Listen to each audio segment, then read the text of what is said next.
Nakalaya na si Victor alias Tigre at ang unang utos niya ay hanapin si Gabo.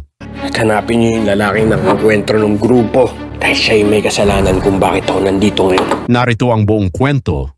Para kay Tigre, si Gabo ang sumira sa kanyang operasyon at dahilan kung bakit siya nakulong. Kaya malinaw ang kanyang utos, huwag silang titigil hanggat hindi nila natatagpuan si Gabo.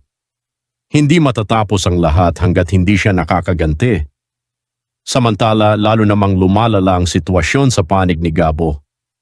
Hindi na napigilan ni Betsay ang kanyang galit at sinisi si Gabo sa patuloy na paglala ng kalagayan ni Rudy. Ayon sa kanya, halos ibinigay na niya ang lahat upang makahanap ng perang pampagamot, ngunit hanggang ngayon ay wala pa rin silang sapat na halaga para sa operasyon. Habang lumilipas ang bawat sandali, lalo ring nababawasan ang pag-asa nilang mailigtas ang buhay ni Rudy. Habang mainit ang kanilang pagtatalo, biglang dumating si Max dala ang isang sobre na puno ng pera. Inabot niya ito kay Gabo bilang tulong para sa pagpapagamot ng kanyang ama. Ngunit sa halip na tanggapin, mariin itong tinanggihan ni Gabo. Para kay Gabo, walang halaga ang perang iyon kung hindi naman ito mabubura ang sakit at paghihirap na dinanas ng kanyang ama. Agad niyang ibinalik ang sobre kay Max at sinabi na ang kailangan niya ay hindi limos kundi hustisya.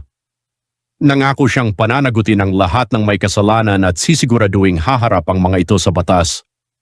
Sa pagkakataong iyon, naging malinaw na hindi na lamang pera ang ipinaglalaban ni Gabo kundi ang katarungan para sa kanyang pamilya. Sa kabilang panig, isang panibagong pagsubok naman ang kinaharap ni Samantha. Kinausap siya ng isa sa kanyang mga kasamahan tungkol sa posibleng kahinatnan ng kanilang nabigong operasyon. Nangamba siya na baka masuspinde sa serbisyo.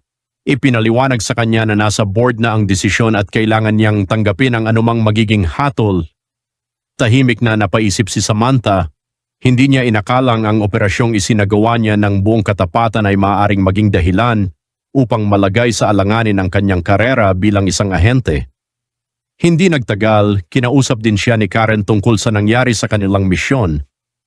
Ayon kay Karen, maayos na sana ang operasyon kung hindi lamang nakipagsagupaan ang isa nilang kasamahan kay Gabo. Dahil dito, nauwi sa kaguluhan ang kanilang plano at tuluyang nabigo ang misyon. Nagtaka si Karen kung bakit tila personal ang galit ng kanilang kasamahan kay Gabo. Napatanong pa siya kung ito ba ang parehong lalaking minsang nabanggit ni Samantha. Tahimik na tumango si Samantha at sinabing iisa lamang ang kanyang layunin, makilala ng lubusan si Gabo upang tuluyan na niya itong maaresto at mapanagot sa batas.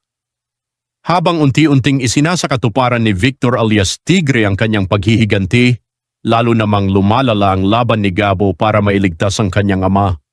Sa kabilang panig, nanganganib ang karera ni Samantha dahil sa nabigong operasyon. At habang papalapit ang araw na muling magtatagpo ang kanilang mga landas, mas matitinding laban at mas mapanganib na mga pangyayari ang naghihintay sa kanilang lahat. Sa episode na ito, malinaw na nagsimula na ang paghihiganti ni Victor alias Tigre laban kay Gabo. Habang desperadong naghahanap ng paraan si Gabo upang mailigtas ang kanyang ama, pinili pa rin niyang ipaglaban ang hustisya kaysa tanggapin ang perang galing sa mga taong itinuturing niyang responsable sa kanilang paghihirap. Samantala, si Samantha ay nahaharap sa posibilidad na masuspinde sa serbisyo matapos ang kanilang nabigong operasyon. Habang papalapit ang pagtatagpo ni na Tigre, Gabo at Samantha, mas lalong titindi ang tensyon at mas magiging mapanganib ang mga susunod na kabanata ng kanilang kwento.